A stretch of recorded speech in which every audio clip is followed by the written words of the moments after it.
Comment ne pas devenir dingue en ramenant tout au concours médecine dentisterie? Bonjour à toutes les étudiantes, bonjour à tous les étudiants, j'espère que vous allez bien. Si tu ne me connais pas encore, je suis Clémence, ta coach experte pour t'aider à réussir tes études. Et aujourd'hui, nous allons voir comment ne pas devenir complètement cinglé en ramenant absolument tout ce qui se passe dans ton quotidien à ce fameux concours médecine dentisterie.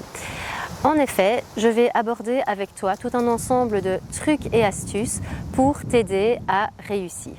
Si tu ne l'as pas déjà fait, je t'invite à cliquer sur le bouton rouge juste ici en dessous, là,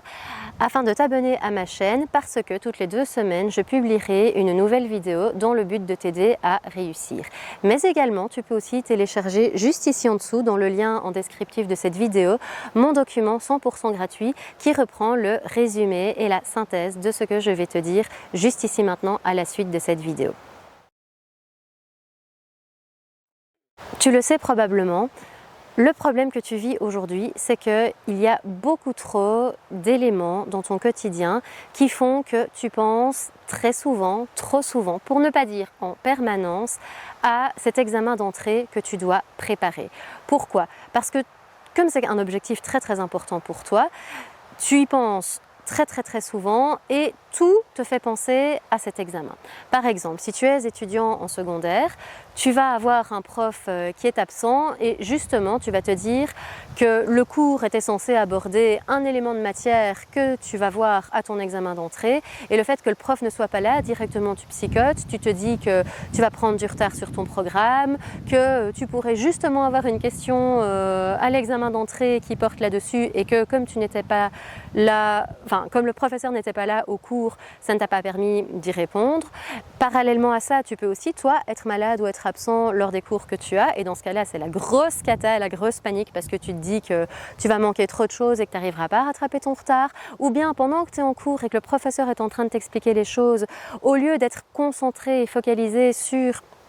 ce que le professeur explique, tu es plutôt en train de penser mais est-ce que je comprends vraiment bien tout? Est-ce que je gère bien les moindres petits détails? Et en fait, au lieu de te concentrer sur ce que le professeur dit et vraiment à toi de faire l'effort de comprendre, tu vas plus être en train de t'inquiéter, de ne pas assez bien comprendre, de ne pas assez bien maîtriser ce qui se passe, au lieu d'être vraiment tranquille et finalement avec un esprit plus tranquille, tu pourrais mieux comprendre, mieux gérer, mieux aborder les différents concepts. Quand tu dois étudier, c'est pareil, si tu as une interrogation à préparer, tu te dis qu'il faut absolument que tu la gères et que tu la cartonnes, parce que si tu n'as pas le maximum des points ou en tout cas de suffisamment beaux points, tu te dis que c'est parce que tu ne maîtrises pas assez et alors tu ramènes ça à ton examen d'entrée où tu te dis là ce sera encore pire puisque là ce sera plus un niveau de secondaire mais quelque chose de beaucoup plus compliqué. Et donc ça te stresse énormément. Parallèlement à cela, tu peux aussi ressentir le même genre de choses si tu es déjà à l'université ou en haute école, soit ou en train même de faire une préparation, une 7e maths ou une 7e science dans le but de préparer le fameux examen d'entrée. Tu peux être en train de faire ça et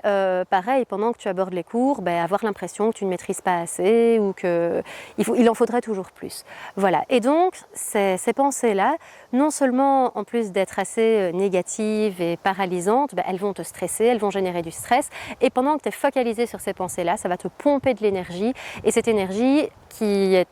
happée par ces pensées négatives, tu la mets dans ces pensées plutôt que de les mettre vraiment dans toutes les démarches que tu dois faire pour pouvoir vraiment attaquer de plein front la préparation de tes cours qui vont t'aider à réussir l'examen d'entrée. Alors, par rapport à cela, tu pourrais ressentir des émotions assez malaisantes comme de la gêne ou même aussi une certaine culpabilité parce que tu te dis mais mince, pourquoi j'arrête pas de penser à ça, il faut que j'arrête, il faut que je pense positive et puis tu as peut-être aussi des réflexions de ton entourage qui te disent bon allez maintenant stop des stress et puis là en plus de ça tu te sens incompris parce que tu te dis mais merde, moi j'ai quand même un objectif super ambitieux à réaliser et le fait qu'on me dise allez c'est bon ça va aller, en fait on minimise mon problème, on minimise autour de moi on minimise ce que je suis en train de faire et ce que je suis en train de vivre et donc ça t'énerve et ça te crispe, donc tu ressens de la colère et puis la relation avec l'entourage se dégrade, enfin bref, c'est pas du tout l'idéal. Alors, je te rassure tout de suite, ces émotions que tu peux ressentir, comme de la colère ou de la honte, ou le fait de ne pas te sentir en adéquation avec cette préparation, elles sont normales et plein d'étudiants qui sont passés par là avant toi les ont ressenties et plein d'étudiants qui sont là maintenant en train de préparer aussi leur examen d'entrée, leur concours d'entrée, les ressentent également, je te rassure tout de suite. Et ces étudiants, même s'ils ressentent ces émotions, même s'ils sont stressés, une grande partie d'entre eux finit quand même par réussir son examen ou son concours d'entrée, donc tu en as tout à fait les capacités. Mais j'avoue, c'est pas agréable, c'est pas confortable, donc je vais te donner trois astuces pour t'aider à diminuer un peu cette pression et arrêter de penser continuellement, perpétuellement à toutes ces prises de tête du quotidien. Première solution, noter. Deuxième solution, relativiser. Troisième solution, arrêter de penser à ce qui se passe chez les autres. Alors, la première solution, noter. Noter, c'est noter quoi? Eh bien, simplement, quand tu as ce genre de pensées qui te viennent dans ta tête, tu les écris. Tu peux même avoir idéalement un petit carnet ou un calepin. Peut-être pas le GSM parce que sinon ça t'oblige à tout le temps à être raccroché à ton GSM, mais voilà, un petit carnet. Et dès que tu as ces pensées négatives qui viennent, tu les notes. À la limite, tu notes la date avec. Et tu notes ces pensées négatives pour dire, par exemple, voilà, tu es en cours de maths et on est en train de voir les fonctions logarithmiques et tu te dis que tu les comprends pas assez bien, punaise, ça me stresse. Par exemple, j'ai l'impression que mes exercices, je les fais pas assez vite ou que je ne comprends pas assez vite la méthode que je dois utiliser. Eh bien, tu notes. Logarithme, ne pas comprendre assez vite la méthode. Comme ça, le fait de le noter, tu peux vraiment te l'enlever de la tête. Tu te l'enlèves de la tête et en même temps, c'est moins stressant de te l'enlever de la tête de cette manière parce que comme c'est noté, tu sais que tu peux y revenir plus tard pour ne pas laisser ce problème perdurer. À un certain moment, quand ce sera ton moment d'étude de tes fonctions logarithmiques, eh bien tu pourras retourner à ce que tu avais écrit et savoir, par exemple tu avais noté à telle date, ah tiens mes exercices j'ai l'impression de ne pas les maîtriser assez. Et donc tu le sais, et à ce moment-là tu peux choisir, une fois que tu es chez toi au calme dans ta chambre, tu peux choisir de refaire ces exercices et comme ça tu règles ce problème à ce moment-là. Parce qu'être en train de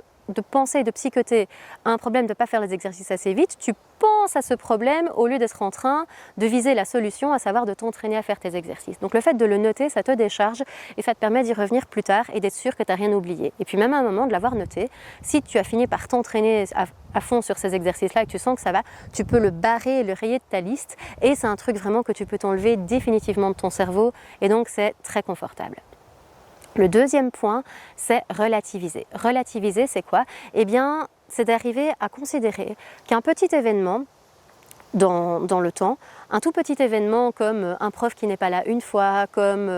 une question que tu as à un moment sur un cours, c'est un petit événement qui est dilué dans une masse de plein d'autres événements par rapport à l'ensemble de l'examen ou du concours. Par exemple, je ne sais pas moi, si tu n'as pas compris un jour un concept à un moment, ça ne veut pas dire que tu ne comprends rien à l'ensemble de tout ton cours, ça ne veut pas dire que tu ne gères pas du tout, ça ne veut pas dire que tu vas rater, ça veut juste dire que là, à un moment précis, il te faut un peu plus de temps, tu as besoin d'un peu plus d'énergie, tu es un petit peu plus fatigué ou plus déconcentré, c'est tout, c'est normal, ça arrive à tout le monde, ça ne veut pas dire que ton année est directement foutue ou est directement compromise. C'est juste un événement isolé et il est tout à fait solutionnable, surtout si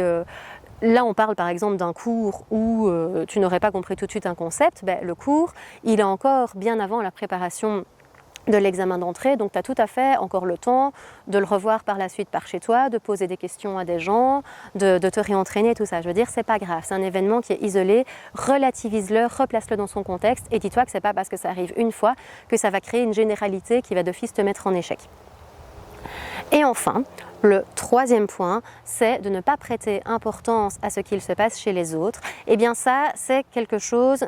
qu'on a souvent tendance à faire, encore plus quand c'est la préparation d'un concours, c'est de se comparer aux autres. Parce que forcément, on se compare aux autres, étant donné qu'ils vont être directement nos adversaires et qu'ils peuvent être ceux qui nous supplantent et qui vont faire que nous n'aurons pas accès à ce qu'on doit viser. Mais même sans que ce soit un concours, de toute façon, on se compare quand même toujours aux autres parce que il y a très vite des situations quotidiennes de vérification sur des forums internet, des réseaux sociaux, des groupes Facebook ou autres, où on va regarder les différentes questions que les étudiants posent. Et en regardant les questions que les étudiants posent, on va se dire, punaise, celui-là, il demande ça, mais ça veut dire qu'il en est beaucoup plus loin que moi dans son cours. Oh punaise, il est temps que je m'y mette. Ou bien de se dire, oh lui, il pose ça, ça veut dire qu'il a compris tout ce qui précède et moi je l'ai justement pas compris. Et donc on a l'impression que les autres ils sont super loin et que soit on est super nul, alors qu'en fait le seul truc qu'on voit chez les autres, c'est que juste pour un élément précis, à un élément donné, oui ok, l'autre il gère peut-être mieux un point précis d'un chapitre parce qu'il pose une question dessus. Mais si ça tombe, c'est le seul truc qu'il a fait, c'est le seul machin qu'il est en train de travailler et il a rien fait du tout à côté, alors que toi tu as déjà fait plein de trucs. En fait tout ça t'en sais rien quoi. Et en plus de ça, dans une ambiance de concours, si jamais tu te mets vraiment dans l'ambiance concours, mais dans une ambiance de concours, comme on est en compétition par rapport aux autres, on va justement avoir tendance à plus facilement faire le coq et à montrer « ah oui, oui, oui, ça je connais, ah oui, j'ai déjà fait », même si c'est pas le cas, mais juste pour déstabiliser l'adversaire ou pas montrer ses faiblesses ou pas se prendre certaines réactions. Enfin, je veux dire, on est tous sujets à ne pas dire exactement où on en est dans le cours, ne fût-ce que pour ne pas avoir des questions ou des réactions qu'on n'a pas envie d'avoir et pour gérer les choses pour soi sans laisser des informations à l'autre, en fait, qui peuvent commenter et nous déranger, nous mettre mal à l'aise. On gère un peu ces trucs dans son coin. Donc voilà, c'est pas parce que tu as vu quelque chose sur quelqu'un ou que quelqu'un a posé une question, comme je te l'ai dit, sur un forum ou même une question à un prof ou quoi, que ça veut dire que la personne maîtrise. Si ça tombe, c'est de l'esbrouf. Si ça tombe, oui ok, il maîtrise ce point-là, mais voilà, comme je te l'ai dit, ça ne veut rien dire sur la globalité, sur l'ensemble du concours. Voilà, nous en sommes déjà à la fin de cette vidéo. Je te remercie d'avoir pris le temps et la peine d'écouter ce que je viens de te développer. Si tu ne l'as pas encore fait, je t'invite à cliquer juste ici en dessous sur le bouton rouge afin de t'abonner à ma chaîne parce que toutes les 2 semaines, je te publierai un nouveau contenu vidéo. Également, si tu ne l'as pas encore fait, n'oublie pas de télécharger le document juste là ici en dessous dont le lien se retrouve en descriptif de la vidéo, étant donné que ce document reprend la synthèse de tout ce que je viens de te raconter. Mais également, si tu le souhaites, tu peux me laisser des commentaires pour me proposer des sujets de vidéo s'il y a des sujets que tu aimerais me voir développer parce que cela t'intéresse et que tu as l'impression que ça pourrait t'aider dans ta quête personnelle. Voilà, je te dis à dans 2 semaines, à très bientôt, ciao!